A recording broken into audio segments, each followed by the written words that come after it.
All right. Welcome back to another episode of the GSMC Wrestling Laureate Podcast, brought to you by the GSMC Sports Network. I'm your host, Eric Rodriguez, here to talk about all things professional wrestling, Monday through Friday, 8 p.m. Pacific Time, 11 p.m. Eastern Time. So, guys, it is Friday. I hope you guys had an amazing Friday. If you all have some pretty awesome plans on Saturday, make sure you hit them up in the chat link.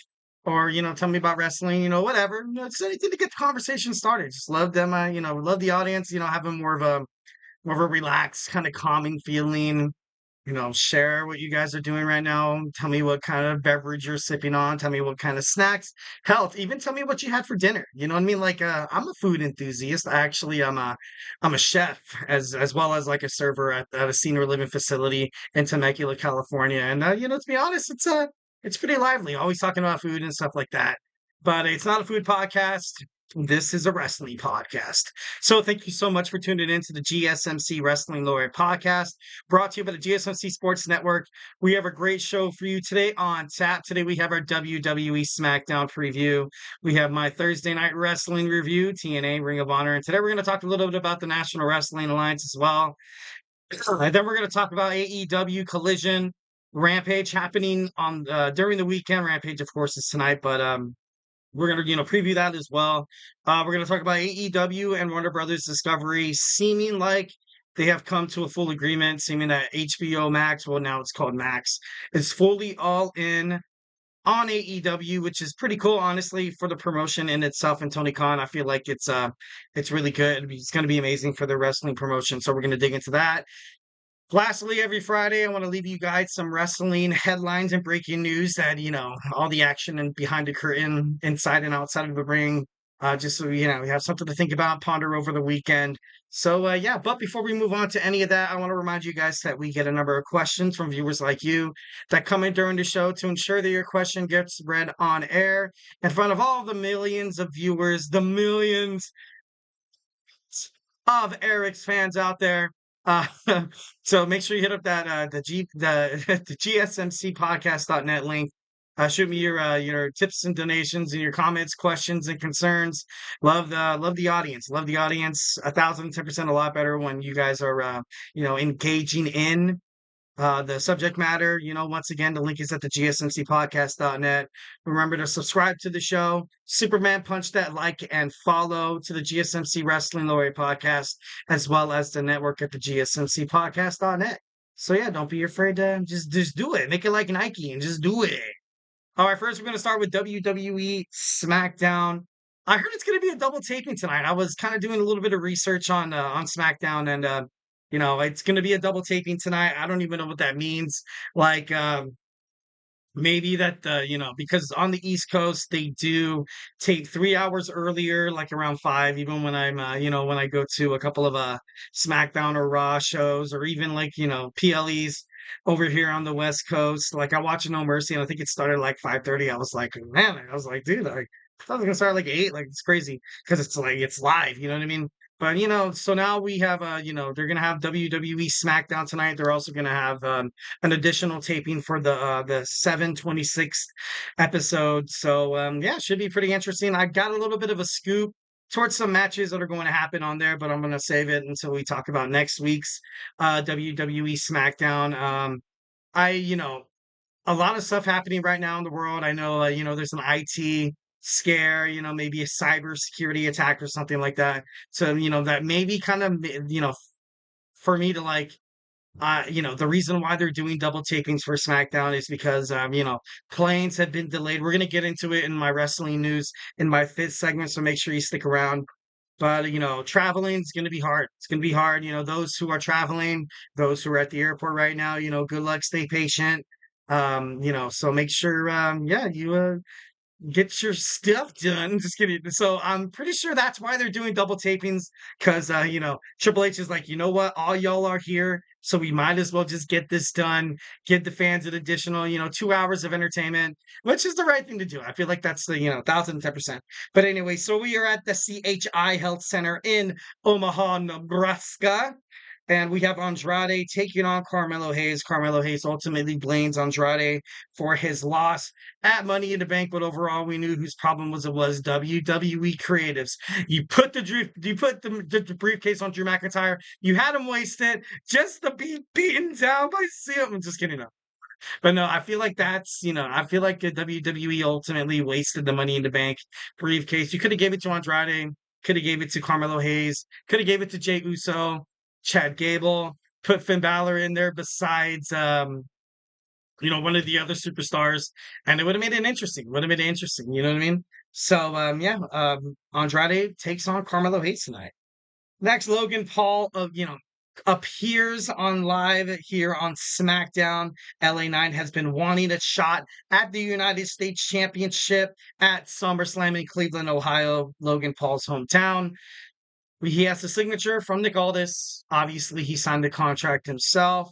Now he's out to get the YouTube Stars contract just to make this official. And I feel like, since November, he's only defended his championship twice. Don't really know that's the matter. I would understand if the superstar in himself was like, you know what, I'm not going to be able to attend every WWE SmackDown because I have other things going around in my life, and thus kind of promoting WWE as a whole. But that's not the case. Even Logan Paul, he criticizes WWE. He criticizes WWE for the United States Championship not being defended a little more, often.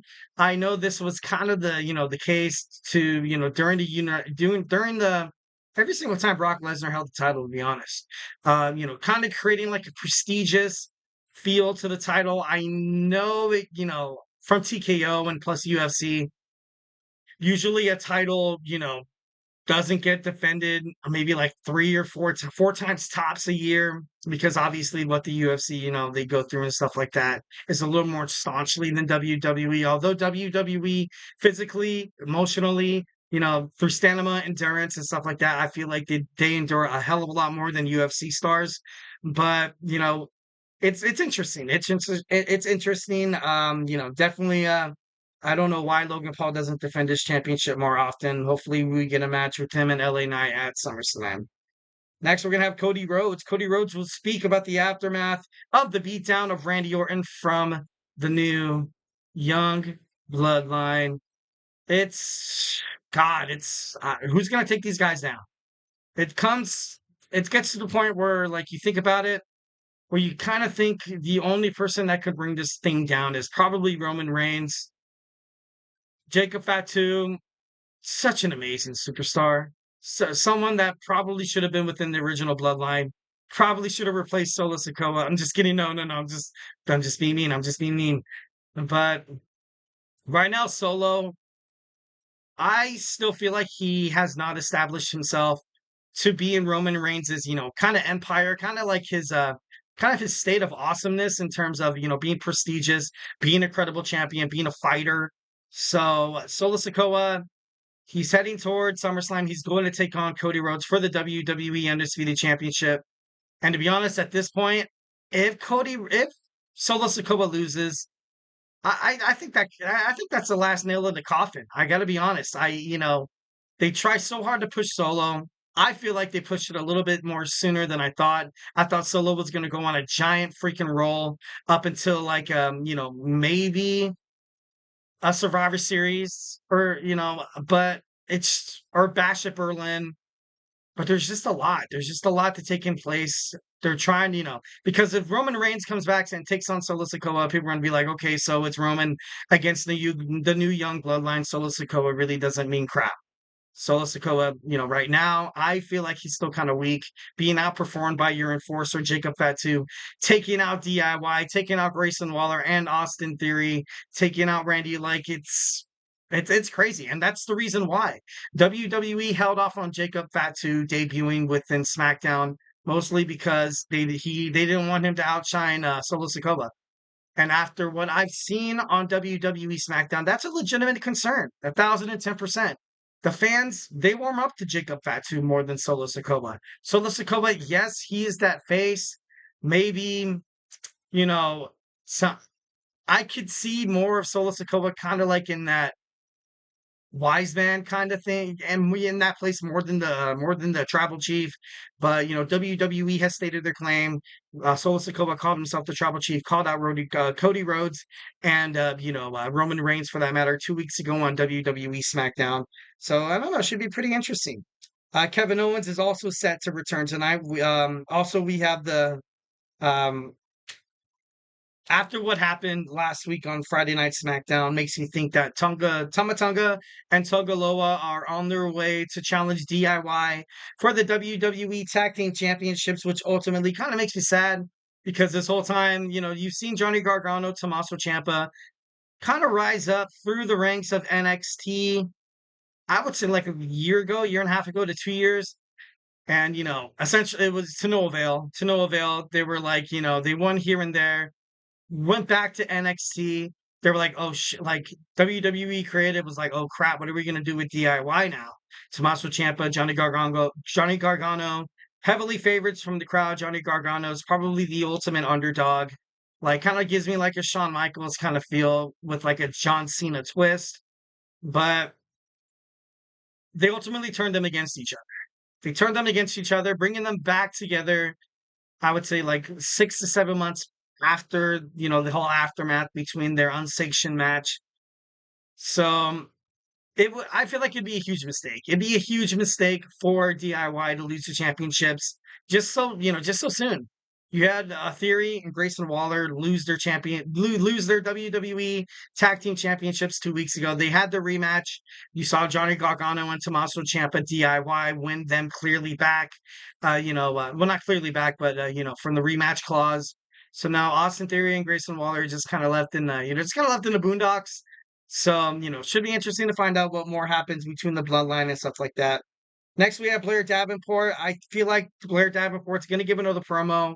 Naomi's not happy, creating probably a rift between the two. More like a feud, a rivalry that's probably going to end in like a street fight or something like that. Blair Davenport trying to make a name for herself. Next, we have Tiffany Stratton and Nia Jax's dilemma. You're going to see, once again, Tiffany Stratton is the Money in the Bank, Mrs. Money in the Bank. So obviously a lot of tension on the number one contender for WWE SummerSlam's Nia Jax. The men's briefcase, obviously you saw how that went with Drew McIntyre. It's gone. It's gone 1,010%. You still have the women's still kind of out there. Right now, WWE, I feel like they kind of have their matches focused on the champions. What I mean by that, I feel like they're going to treat the women's briefcase much like they treated the men's. Bailey, Nia Jax, been with the company for a pretty long time, but not yet so like exciting, gets the crowd excited. When Tiffany Stratton comes into the arena, you see the fans erupt. You see just the whole demeanor of the fans just absolutely go bonkers. You see her just antagonistic nature, just her, completely insane.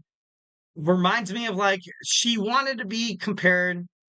No, wait, no, that was Chelsea Green. So like like a female version of the Miz.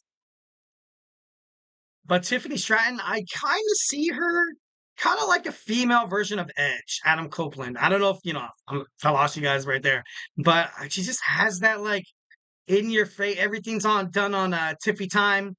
She put Roxanne Perez on blast.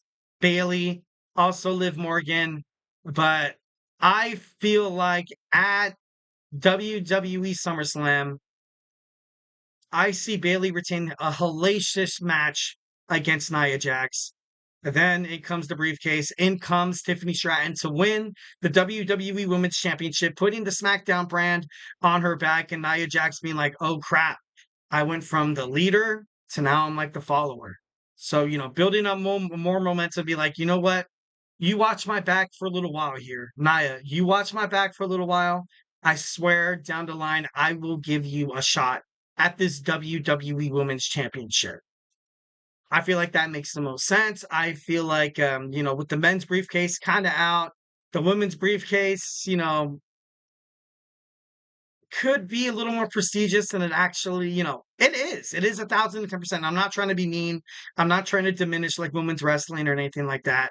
But in the world of WWE, in the world of professional wrestling, it was always the men's briefcase. to kind of like be an absolute like wonder. So that makes me think one of two things. One, you get rid of it. You get rid of it early, like they did with the men's. Two, you have Tiffany Stratton have the best money in the bank, the women's money in the bank briefcase cash in of all time to kind of get with the men's. You know what I mean? Like, because obviously the women's money in the bank briefcase, came a little later down the line, which, obviously wasn't, women's wrestling and, wasn't their fault or anything like that. But, to kind of add prestige and credibility to the women's money in the bank briefcase, I feel like that would kind of put it over the top. So it'd be interesting to see which way. Obviously, through the spectrum, they are totally on different ends. So excited to see what happens on WWE Smackdown, let alone SummerSlam and stuff like that. Got a couple of confirmed matches real quick. We have Bianca Belair taking on Chelsea Green. Michin taking on Tiffany Stratton. Cody Rhodes teams up with the returning Kevin Owens. By the way, congratulations to Kevin Owens, his mom who kicked out of cancer. Huge round of applause. Thank God. Thank God, 1,010%. Happy for you and your family, Kevin. Hope, all is well. Taking on Austin Theory and Grayson Waller, who are, kind of nearing toward their end. They've been at ends with each other. Grayson Waller left Austin Theory to die against the Tonga twins, Tamatonga and Tongaloa. So I think tonight's gonna blow up on main event. When Raw goes off the air, you're gonna just see. I hope Austin Theory and Grayson Waller finally break up. It's about time. It's about time. Lastly, we had the undefeated boxing star Terrence Crawford. I'm not a huge boxing kind of guy, but undefeated in every boxing match. That's pretty damn crazy. That's pretty damn crazy. So, guys, do not go anywhere. We're gonna move on to our second segment, my Thursday night wrestling review, talking about Ring of Honor, TNA, and a little bit of the National Wrestling Alliance. So, hey, do not go anywhere.